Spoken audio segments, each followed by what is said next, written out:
अब आपको खबर दें कि डी चौक पर इंतशार फैलाने वालों पर वज़ीर आला KP मेहरबान सरकारी एहलकारों की वज़ीर आला हाउस आमद वज़ीर आला अली अमीन गंडापुर ने इस्तकबाल करके एहलकारों के लिए वन स्टेप प्रमोशन का ऐलान भी किया। सेनेटर तलाल चौधरी का वफाकी हुकूमत से मुआमले को संजीदा लेने का मुतालबा।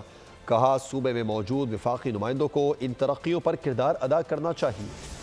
तोड़ फोड़ की, जलाओ घेराव किया, सरकारी इमलाक को पहुंचाया नुकसान, कैद के बाद मिली रिहाई, वजीर आला KP हो गए मेहरबान। वजीर आला खैबर पख्तूनख्वा अली अमीन गंडापुर ने डी चौक एहतजाज के दौरान गिरफ्तार होने वाले रेस्क्यू अहलकारों का फूल निछावर करके इस्तकबाल किया।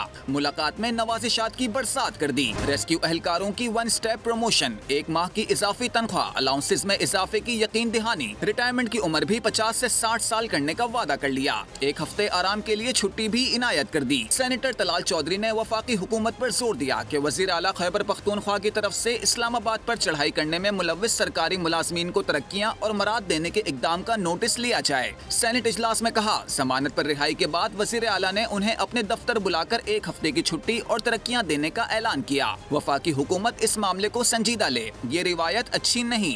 गुजारिश ये है कि ये इस बात को वफाकी हुकूमत को सीरियस लेना चाहिए और वहाँ पर जो वफाक के नुमाइंदे चीफ सेक्रेटरी इस तरह की प्रमोशंस और इस तरह की वहाँ पर अगर आप ये चीज़ें प्रमोट करेंगे तो कल कोई भी सूबा आप पर अपने वसाइल से वो आप पर वफाक पर हमलावर हो सकता है। डी चौक एहतजाज के दौरान गिरफ्तार होने वाले 86 अफराद को गुज़िश्ता रोज अटक जेल से रिहा किया गया था।